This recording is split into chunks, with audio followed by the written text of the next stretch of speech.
नमस्कार दोस्तों, बहुत बहुत स्वागत है आपका हमारी दिव्य ज्ञान धारा चैनल में। दोस्तों, अगर आपने हमारे चैनल को अभी तक सब्सक्राइब नहीं किया है तो सब्सक्राइब कर लें, बेल आइकन को प्रेस कर लें, जिससे आगे जो भी हमारी क्लास आए तो उसका नोटिफिकेशन आप तक पहुंच जाए। दोस्तों, आपसे निवेदन है कि आप हमारे चैनल को लाइक करें और अपने मित्रों में साझा करें, जिससे अन्य लोग भी इस क्लास का लाभ ले पाएँ। चलिए चलते हैं, हम लोग देखते हैं। आज हम लोग पढ़ेंगे सरस्वती पांडे, गोविंद पांडे की किताब से हिंदी साहित्य का की इतिहास लेखन की जो परंपरा है उसको पढ़ते हैं। और सरस्वती पांडे की किताब से ही शुरुआत करते हैं हम लोग। यह वस्तुनिष्ठ है, वस्तुनिष्ठ इतिहास है और काफ़ी महत्वपूर्ण पुस्तक है ये हर एग्ज़ाम के लिए, चाहे आपका TGT, PGT, LT, GIC, net JRF या यूपीएचईएससी या फिर अदर स्टेट के आपके कोई भी हिंदी से संबंधित जो भी एग्ज़ाम्स हैं उसमें सब में आपके लिए महत्वपूर्ण रखती है किताब। और पढ़ने में बहुत ही सहज है, एकदम से वन लाइनर में लिखा हुआ है और अच्छा भी लगता है इसे पढ़ने में। आप लोग इसे पढ़ सकते हैं, हमारे साथ जुड़कर पढ़ सकते हैं। चलिए चलते हैं हम लोग और देखते हैं कि हिंदी साहित्य से संबंधित लेखन का प्रयास किन किन विद्वानों ने किया। हिंदी साहित्य के इतिहास लेखन का सबसे जो पहला प्रयास है वो किया है फ्रेंच विद्वान गारसदा तासी ने। गारसदा तासी ने जो अपनी पुस्तक की रचना की है वो किस भाषा में की है? फ्रेंच भाषा में की है। गारसदा तासी ने अपनी पुस्तक की रचना फ्रेंच भाषा में की है। गारसदा तासी की जो पुस्तक है उसका नाम है इस्तवार द लिटरेचर हिंदुई हिंदुस्तानी। क्या नाम है? इस्तवार द लिटरेचर हिंदुई हिंदुस्तानी इनकी पुस्तक का नाम है। यह पुस्तक 2 भागों में विभक्त है। कितने भागों में है ये पुस्तक? ये पुस्तक 2 भागों में है। इनकी 1839 और 1847 में इसका क्रमशः प्रकाशन हुआ है। अगला है, यह ग्रंथ ग्रेट ब्रिटेन और आयरलैंड की प्राच्य साहित्य अनुवादक समिति की ओर से ये मुद्रित कहाँ किया गया था? कहाँ प्रकाशित हुआ था? ये पेरिस में प्रकाशित हुआ था दोस्तों, फ्रांस में। अगला है इस्तवार लिटरेचर हिंदुई हिंदुस्तानी के द्वितीय संस्करण में 3 भागों में ये विभक्त हो गया था, जिसका प्रकाशन 1871 ईस्वी में हुआ है। तासी ने अपनी पुस्तक में हिंदी और उर्दू के अनेक कवियों का विवरण जो है वो अंग्रेजी में इन्होंने कैसे दिया है? तो वर्ण क्रमानुसार दिया है। ये ध्यान रखने वाली बात है कि इन्होंने वर्ण के अनुसार दिया है।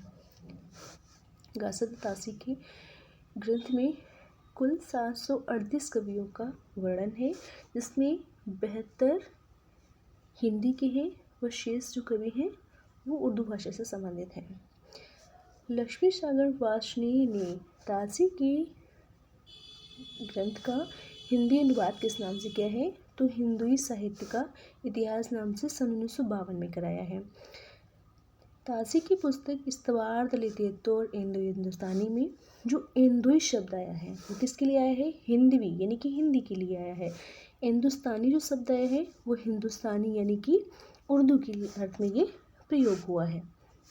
आगे देखते हैं, हिंदी साहित्य लेखन की परंपरा में हिंदी भाषा में लिखा गया प्रथम ग्रंथ श्री महेश दत्त शुक्ल द्वारा भाषा काव्य संग्रह है।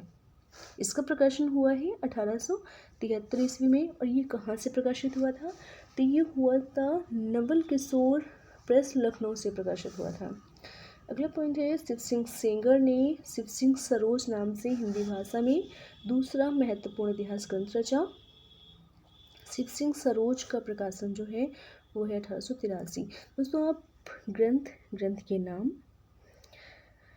उनके लेखक के नाम और उनके प्रकाशन वर्ष अवश्य साथ में पढ़ते चलें, कहीं नोट करते चलें, तो वो आपको बाद में याद करने में बहुत सहजता रहेगी। और ये अक्सर परीक्षा में पूछे जाते हैं, प्रकाशन वर्ष अवश्य पूछे जाते हैं।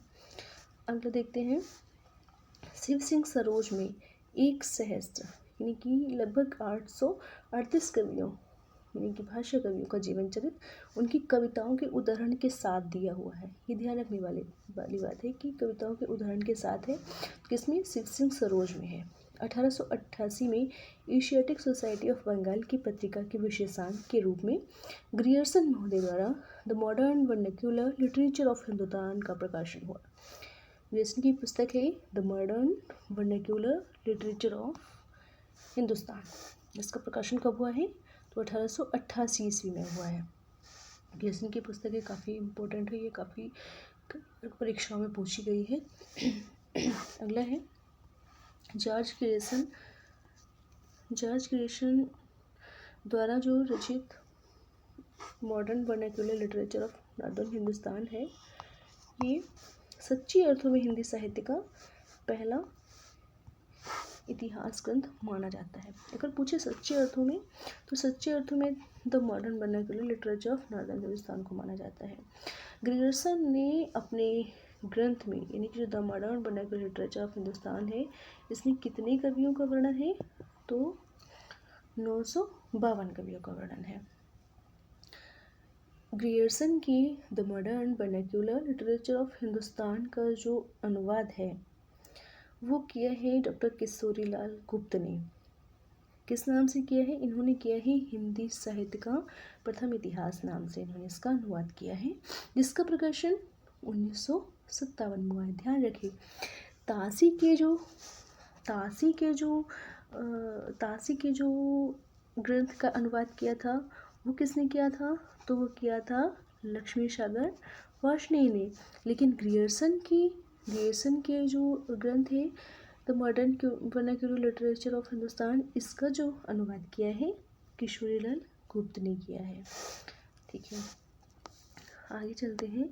ग्रियर्सन ने कवियों और लेखकों का कालक्रम के अनुसार वर्गीकरण, उनकी प्रवृत्तियों को स्पष्ट किया है। इन्होंने इसमें अपने ग्रंथ में इन्होंने जो लेखक हैं उनकी प्रवृत्तियों को स्पष्ट किया है। विभिन्न युगों की काव्य प्रवृत्तियों की व्याख्या करते हुए उनसे संबंधित सांस्कृतिक परिस्थितियों व प्रेरणा स्रोतों का उद्घाटन किया। प्रस्तुत ग्रंथ को विभिन्न कालखंडों में विभक्त किया गया है और प्रत्येक जो अध्याय है वो काल विशेष का सूचक है। प्रत्येक अध्याय क्या है? काल विशेष का सूचक है। जॉर्ज ग्रियर्सन ने प्रथम बार हिंदी साहित्य का भाषा की दृष्टि से क्षेत्र निर्धारण करते हुए संस्कृत, प्राकृत एवं अरबी फारसी मिश्रित उर्दू को उससे पृथक किया। किसने किया? ग्रियर्सन महोदय ने किया। हिंदी साहित्य के विकास क्रम का निर्धारण चरण काव्य, धार्मिक काव्य, प्रेम काव्य व दरबारी काव्य के रूप में किया गया है।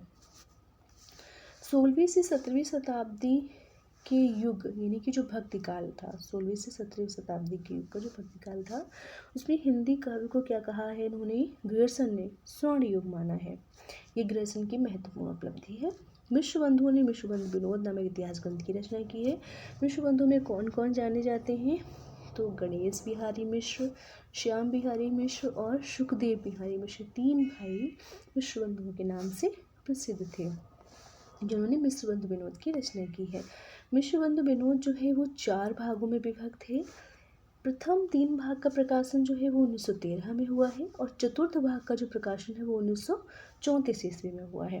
विश्वबंधु विनोद में लगभग 5000 कवियों का जीवन वृत्त वर्णित है। इसमें 4591 कवि हैं। लगभग में 5000 आपकी परीक्षाओं में पूछा जाता है। इसमें अनेक अज्ञात कवियों को प्रकाश में लाने के साथ ही उनके साहित्यिक महत्व को स्पष्ट करने का प्रयास इसमें किया गया है। विश्वबंधु विनोद में कवियों का सापेक्षिक महत्व निर्धारित करने के लिए उनकी 4 श्रेणियां बनाई गई हैं। कितनी श्रेणियां? 4 श्रेणियां किसमें? विश्वबंधु विनोद में बनाई गई हैं। हिंदी साहित्य इतिहास लेखन की परंपरा में आचार्य शुक्ल द्वारा रचित हिंदी साहित्य का इतिहास का स्थान सर्वोच्च है। मुझे लगता है हिंदी का जो विद्यार्थी होगा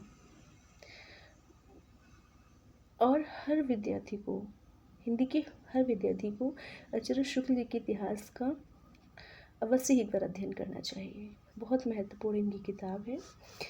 आचार्य शुक्ल का जो इतिहास है बोलते हैं नागरिक विचारणी सभा द्वारा प्रकाशित हिंदी शब्द सागर की भूमिका के रूप में हिंदी साहित्य का विकास के नाम से सन 1929 में प्रकाशित हुआ था। हिंदी साहित्य का इतिहास में 1000 कवियों और लेखकों का इसमें वर्णन किया गया है। आगे देखते हैं। आचार्य शुक्ल ने शिव सिंह सेंगर, जॉर्ज ग्रियर्सन महोदय और मिश्र बंधुओं के इतिहास को कविवित्र संज्ञा कहा है। आचार्य शुक्ल ने शिव सिंह सेंगर, जॉर्ज ग्रियर्सन तथा मिश्र बंधुओं के को कविवित्र संज्ञा की संज्ञा से विहित किया है। आचार्य शुक्ल ने लिखा है कि इनके हिंदी साहित्य के इतिहास में ये पंक्ति मिलती है कि जबकि प्रत्येक देश का साहित्य वहाँ जनता को चित्तवृत्ति का संचित प्रतिबिंब होता है, तब यह निश्चित है कि जनता की चित्तवृत्ति के परिवर्तन के साथ साथ साहित्य के स्वरूप में भी परिवर्तन आ जाता है। आदि से अंत तक इन्हीं चित्तवृत्तियों की परंपरा को परखते हुए साहित्य परंपरा के साथ उनका सामंजस्य दिखाना ही साहित्य का इतिहास कहलाता है। जनता की चित्तवृत्ति बहुत कुछ राजनीतिक, सामाजिक, सांप्रदायिक तथा धार्मिक परिस्थिति के अनुसार होती है। ये आचार्य शुक्ल ने अपने हिंदी साहित्य के इतिहास में कहा है। सर्वप्रथम आचार्य शुक्ल ने साहित्य इतिहास को आलोचना से पृथक किया तथा अपने विकासवादी एवं वैज्ञानिक दृष्टिकोण का इन्होंने इसमें परिचय दिया है। आचार्य शुक्ल ने साहित्य इतिहास के प्रति एक निश्चित व स्पष्ट दृष्टिकोण का परिचय देते हुए युगीन परिस्थितियों के संदर्भ में विकास क्रम की व्याख्या करने का इन्होंने प्रयास किया है। आचार्य शुक्ल ने काल विभाजन के अंतर्गत हिंदी साहित्य के 900 वर्षों के इतिहास को सुस्पष्ट 4 खंडों में इन्होंने इसको विभाजित किया है। शुक्ल जी ने भक्ति काल को 4 भागों या 4 शाखाओं में बांटकर उसे सर्वप्रथम शुद्ध दार्शनिक एवं धार्मिक आधार पर उन्होंने उसको प्रतिष्ठित किया है। कौन? दार्शनिक और धार्मिक आधारों पर। देखते हैं भक्ति काल का वर्गीकरण उन्होंने किस प्रकार किया है। सर्वप्रथम इन्होंने भक्ति काल को 2 भागों में बांटा है, निर्गुण धारा, सगुण धारा। फिर पुनः इन्होंने निर्गुण धारा को 2 भागों में विभाजित किया है, विनयश्रेय शाखा और प्रेमाश्रय शाखा। इधर सगुण को इन्होंने 2 भागों में विभाजित किया है, राम भक्ति शाखा और कृष्ण भक्ति शाखा। रामचंद्र शुक्ल ने अपने इतिहास में पहली बार कवियों और साहित्यकारों के जीवन चरित्र संबंधी इतिवृत्त के स्थान पर उनकी रचनाओं के साहित्य को मूल्यांकन को प्रमुखता दी इन्होंने। एडविन ग्रीव्स महोदय जो हैं उन्होंने सन 1917 में ए स्केच ऑफ हिंदी लिटरेचर नाम से हिंदी साहित्य का संक्षिप्त इतिहास ग्रंथ लिखा। इन्होंने हिंदी साहित्य के इतिहास के 5 विभाग किए हैं। ग्रीव्स महोदय ने स्केच ऑफ हिंदी लिटरेचर के नाम से लिखा है। 1920 में FEK ने अंग्रेजी भाषा में हिस्ट्री ऑफ हिंदी लिटरेचर नाम से एक इतिहास ग्रंथ लिखा गया। अगला है तज़किरा ई शोराई हिंदी, इसको तबका शोरा भी बोलते हैं। इसका प्रकाशन 1848 ईस्वी में है और इसके लेखक जो है वो मौलवी करीमुद्दीन हैं। इसमें कुल कवि की संख्या है 1004, जिसमें हिंदी के सिर्फ मात्र 62 कवि हैं। इस ग्रंथ में प्रथम बार कालक्रम का ध्यान रखा गया है। हजारी प्रसाद द्विवेदी ने 3 ग्रंथों की रचना की है। कौन कौन से हैं? हिंदी साहित्य की भूमिका 1940, हिंदी साहित्य का उद्भव विकास 1952, हिंदी साहित्य का आदिकाल 1952। आचार्य द्विवेदी ने अपने इतिहास में परंपरा की निरंतरता का अनुशीलन करते हुए व्यापक इतिहास दर्शन की भूमिका तैयार की। राम कुमार वर्मा ने हिंदी साहित्य का आलोचनात्मक इतिहास लिखा। आगे देखते हैं हिंदी साहित्य का आलोचनात्मक इतिहास का जो प्रकाशन है वो है 1838 ईस्वी। वर्मा जी ने अपने इतिहास ग्रंथ में रामकुमार वर्मा जी ने अपने इतिहास ग्रंथ में 693 से 1693 तक की काल अवधि अर्थात संधि काल से लेकर के और भक्ति काल की अवधि को ही इन्होंने सिर्फ इसमें लिया है। दोस्तों ये एक बार एग्जाम में पूछा जा चुका है, जहाँ तक मुझे ज्ञात है कि रामकुमार वर्मा ने अपने इतिहास में कहाँ से कहाँ तक के कालखंड को इन्होंने विवरण दिया है। तो ये 693 से 1693 तक का इन्होंने वर्णन किया है। वर्मा ने संपूर्ण ग्रंथ को 7 प्रकरणों में बांटा है। ठीक है। डॉक्टर वर्मा ने स्वयंभू को, जो कि अपभ्रंश के सबसे पहले कवि हैं, हिंदी का पहला कवि इन्होंने माना है स्वयंभू को वर्मा जी ने, और साहित्य का जो आरंभ है वो इन्होंने 693 ईस्वी से माना है। 693 से नगरी पिछवाड़ी सभा में हिंदी साहित्य का बृहद इतिहास का प्रकाशन 16 खंडों में हुआ है। देखते हैं इसको। अलग अलग खंडों का संपादन अलग अलग साहित्यकारों ने किया है। प्रथम भाग है हिंदी साहित्य की पीठिका, राजवली पांडे ने इसका संपादन किया है। दूसरा है हिंदी भाषा का विकास, डॉक्टर धीरेन्द्र वर्मा। आदिकाल का पंडित करुणापति त्रिपाठी वासुदेव सिंह ने किया है। भक्तिकाल निर्गुण भक्ति, परशुराम चतुर्वेदी। भक्तिकाल सगुण भक्ति, देवेंद्र नाथ शर्मा व विजयेंद्र स्नातक ने किया है। रीतिकाल रीतिबद्ध, डॉक्टर नगेंद्र ने किया है। रीतिकाल रीतिमुक्त, डॉक्टर भगीरथ मिश्र जी ने किया है। हिंदी साहित्य का अभ्युत्थान यानी कि जो भारतेंदु काल है, संवत 1900 से 1950 विक्रम संवत तक, इसका विनय मोहन शर्मा जी ने किया है। और द्विवेदी काल यानी कि 1950 से 1975 तक, इसको किया है सुधाकर पांडे जी ने संपादन किया है। उत्कर्ष काल काव्य, इसका नगेंद्र ने इसका संपादन किया है। उत्कृष्ट काल नाटक का सावित्री सिंह ने किया है। सावित्री सिंह और दशरथ ओझा साथ में थे। कथा साहित्य का किया है निर्मला जैन ने। समालोचना, निबंध और पत्रकारिता का किया है लक्ष्मीनारायण सुधांशु ने। आदतन काल, जिसका समय संवत 1995 से 2017 तक है, इसका किया है हरवंश लाल शर्मा और कैलाश चंद्र भाटिया ने। अगला है आंतर भारतीय हिंदी साहित्य का किया है डॉक्टर नगेंद्र और पंडित राहुल संगतेन जी ने किया है। 16वां है हिंदी का लोक साहित्य, इसको कृष्णदेव उपाध्याय ने किया है। पिछली बार यूपीएचएससी का 51 प्रकाशन जो है यूपीएचएससी का जो विज्ञापन संख्या 50 है, उसमें हिंदी का लोक साहित्य कृष्णदेव उपाध्याय की पुस्तक से कथन आया हुआ है। काफ़ी इम्पोर्टेंट है इसका मतलब इनकी कि लोक साहित्य लगा हुआ है तो उसी से संबंधित प्रश्न बन सकते हैं। डॉक्टर धीरेन्द्र वर्मा ने विभिन्न विद्वानों के सामूहिक सहयोग से हिंदी साहित्य नामक ग्रंथ का संपादन किया। इस ग्रंथ में संपूर्ण हिंदी साहित्य को 3 कालों यानी कि आदिकाल, मध्यकाल एवं आधुनिक काल में विभक्त करते हुए प्रत्येक काल की परंपराओं का जो विवरण है वह अविच्छिन्न रूप से प्रस्तुत किया है। हिंदी साहित्य इतिहास संबंधी प्रमुख ग्रंथ और उनके रचनाकार हैं, देखते हैं। काफ़ी इम्पोर्टेंट है परीक्षा की दृष्टि से ये। पहला ग्रंथ है हमारा हिंदी काव्यधारा। हिंदी काव्यधारा प्रकाशन 1944। इसकी जो लेखक है वो पंडित राहुल संगतेन जी हैं।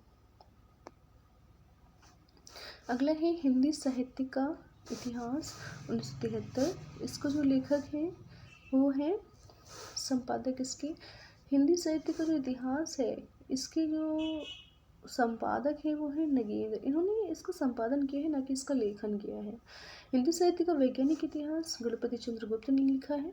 हिंदी साहित्य का अतीत ये 2 भागों में है और आचार्य विष्णु प्रसाद मिश्र ने लिखा है।